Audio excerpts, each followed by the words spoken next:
Welcome back, friends.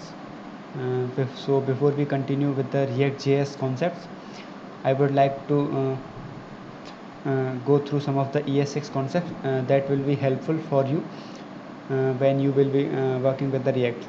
So these are some of the important concepts of the ES6 that are used in the React. So first of all, what we have is const keyword, then we have let keyword, then we have arrow functions, destructuring arrays, destructuring objects, string template using backquotes, and named exports and default exports. So these are some of the important topics. So let's begin one by one. So what is the const keyword? So const keywords allow us to declare constant variables, like we want to declare some variable and that is going to be assigned only once. So we can declare that variable as const, like we declare const a equal to 1, and a is already declared, so we can use some other name. Let's say constant, let's say we want to declare the value of pi is equal to 3.14.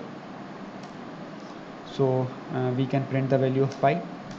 Now if we want to assign the value of pi equal to, let's say, 4, now we cannot assign the value to the constant again, because it says assignment to constant variable.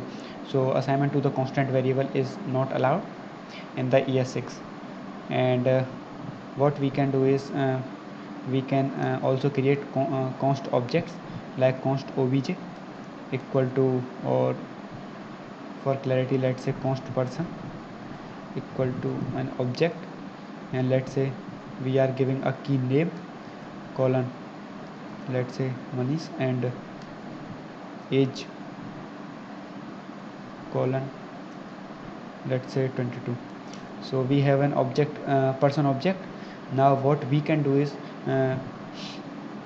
if we try to assign some other object to it, let's say we create some another object, let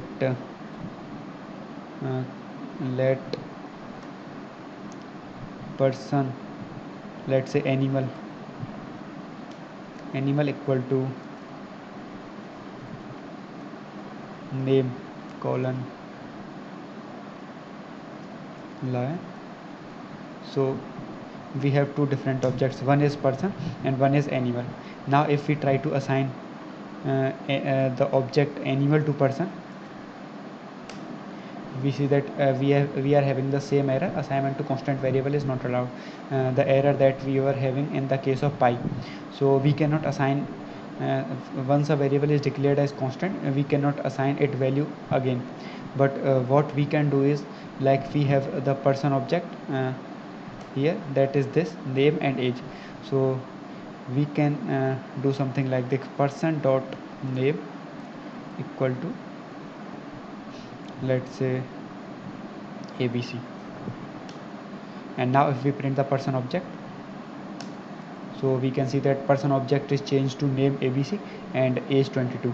So we can change the values, or we can change the properties of the object, but we cannot assign a new object to the that constant variable. So this is all about the const variable. So you need to keep two things in mind. Number one, we cannot assign a new value, and point 2 is that you can change properties of a constant or const uh, variable, const field, const property. It will be better to say it property. So these are the two properties that you need to keep in mind, that you can uh, not assign a variable or a value or object directly to a constant, but you can change the properties, as I have done in this case, person dot name.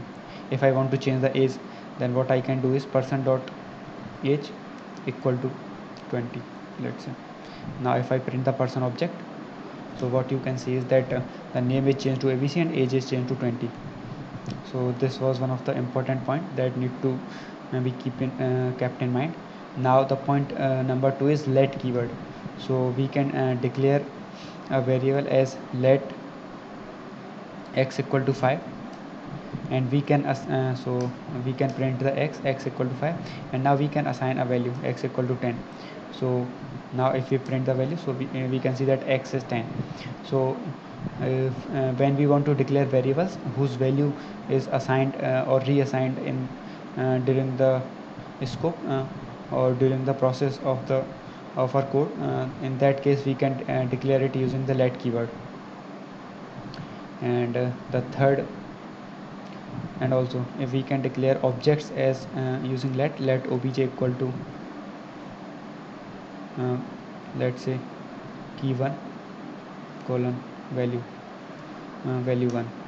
So we have an object, and we can directly assign, since this obj is declared using let, so we can assign some new object to it also. Let's say we want to assign animal object to this obj. So what we can see is that when we print the obj, we get animal object assigned to it, name of lion. So this was also needed to be kept in mind. And third point is arrow functions. So arrow functions are one of the thing that is most of the times it is used in the React. You will find that using arrow functions in each and every component, so you should be aware of it. So what arrow functions are, like we can define a function, let's say I want to define a function sum.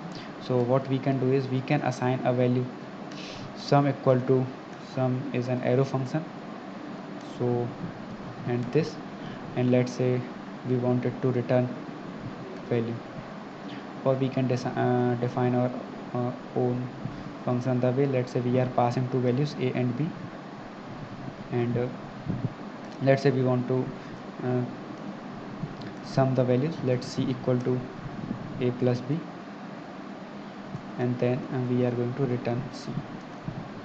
So this is so this part of this line a comma b to this is known as an arrow function.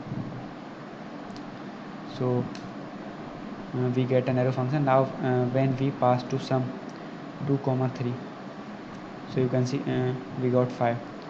So we are creating an arrow function, and we are assigning this function to the variable named sum, and then we can call sum with the respective values.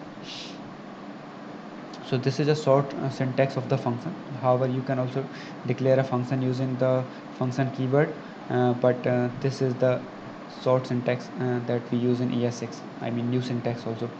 And one of the point to be kept in mind is like if some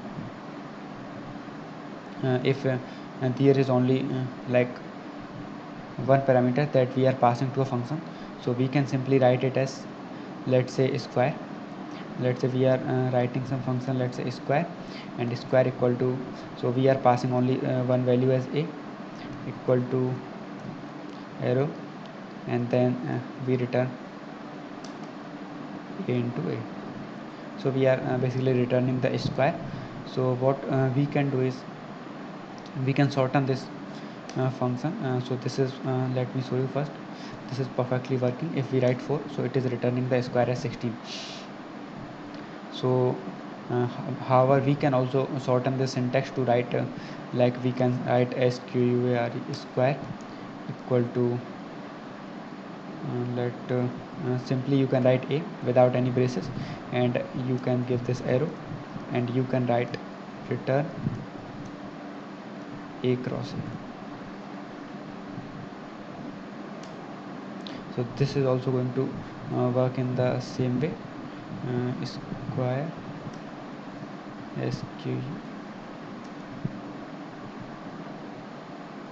square of, let's say, 5.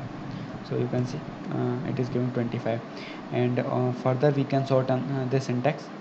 This syntax can also be shortened. Let's say if we are giving some passing some value, and then we want to return some value after performing the operation on that value, so what we can do is we can simply write, let's say, square, we are naming it as shortened square sort, and what we are doing is we are passing a value and then arrow function, and then we can simply write a into a. So when we are not using these braces, so whatever the value is obtained is returned automatically from here, so it is considered as written, and we can give a semicolon here.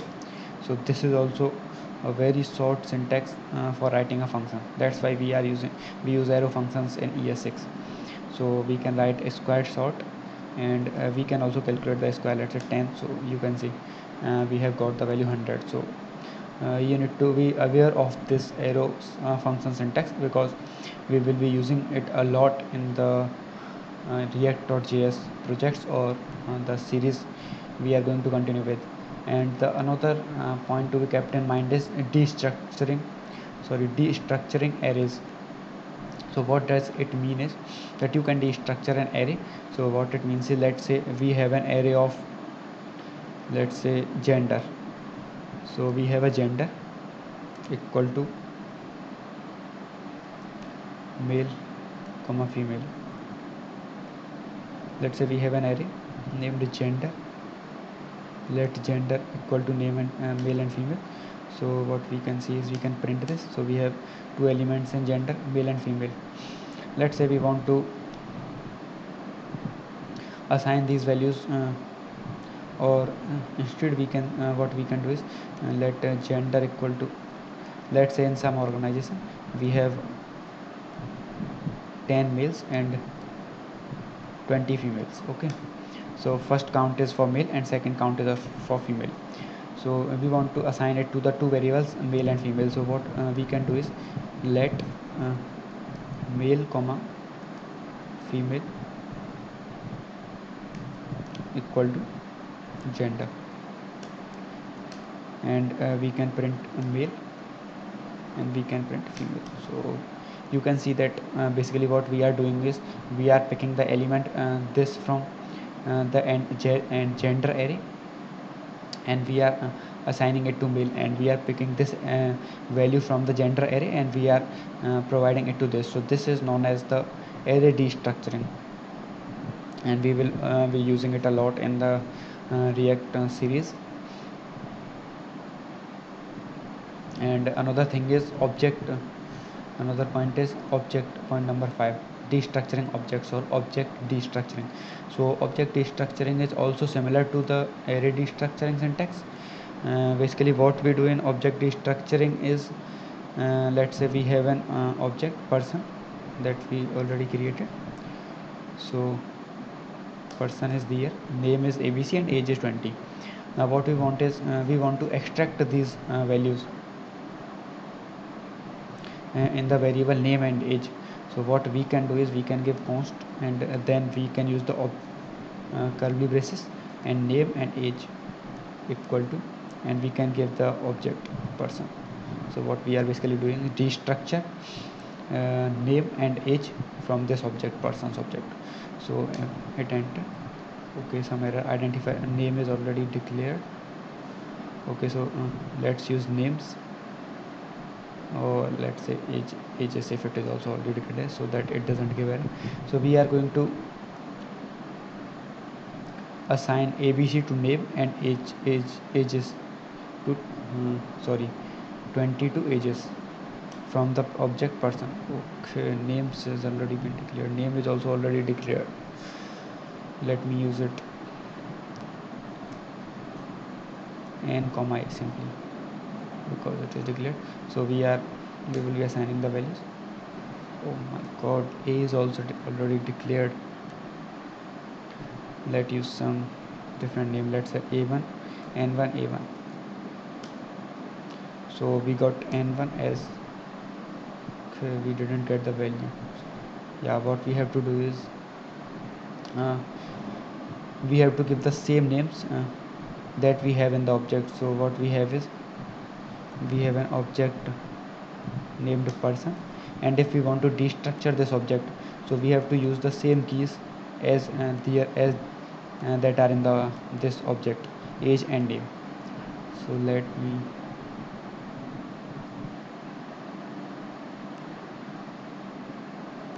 remove name and age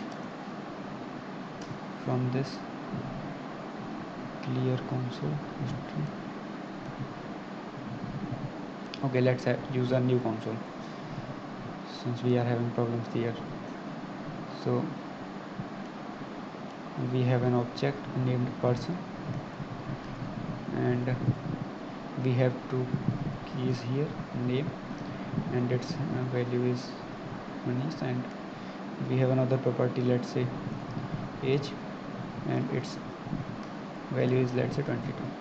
So now we want to destructure this object, so what we can do is const, and we have to use the same keys as that are in the object. So name age equal to person. So you can see name is there, and age, we got age in the age variable. So this was what I was trying to explain, that we can destructure the object using this syntax. This is the destructuring syntax of the object. What is next is string templates, and that is backcode. So what string templates means is that till now, that is in ES5 we were having like this, str equal to xyz, and str1 equal to abc. That's it, abc is also a string. So if we want to concat the two strings, so what we usually do is that set x equal to, or what we do is z equal to str plus str1. This, so we got a concatenated string.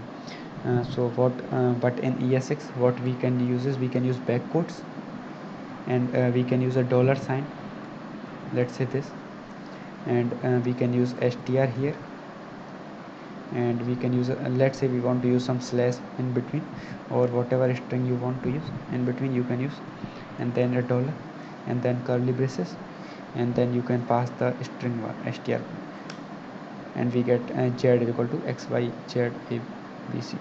So you can use it in this way. Let's say we have some variable, let's say number equal to 10, and string equal to age. So we want to concatenate both these strings. So what we can do is we can use backquotes, and we can concatenate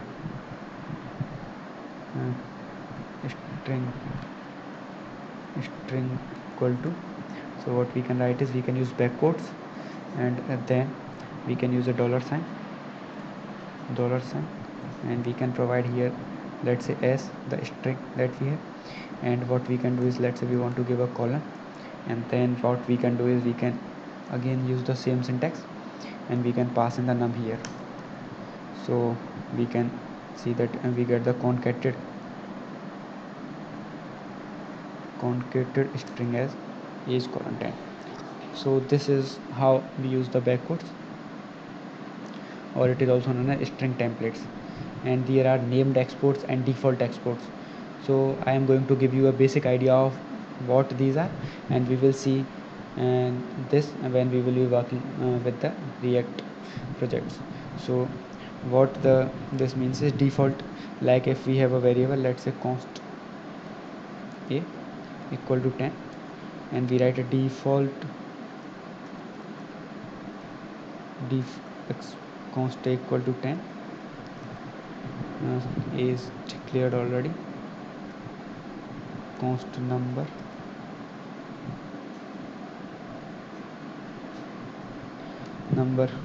equal to 10, and if we write export default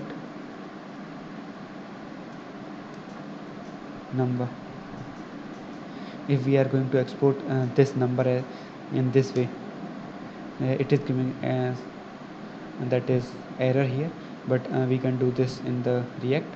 If we are exporting something like this, export default, then what we can do is we can import it as import number from, let's say, current, we are having it in the current folder, so we can write something like import number from dot slash. And if we are simply writing export, let's say export number, if we are writing it like this, so what we are doing is we are using a named export. This is known as default export, and this way of exporting is known as named export.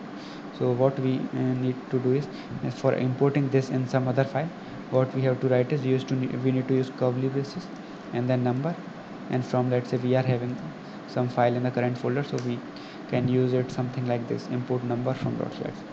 So this was a simple explanation. Don't worry if you didn't get it.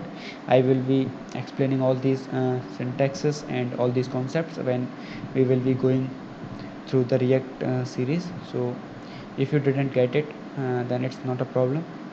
I will be explaining, and I will also be telling you whenever we will be going through any of these points. So thank you for watching the video, and see you in the next video.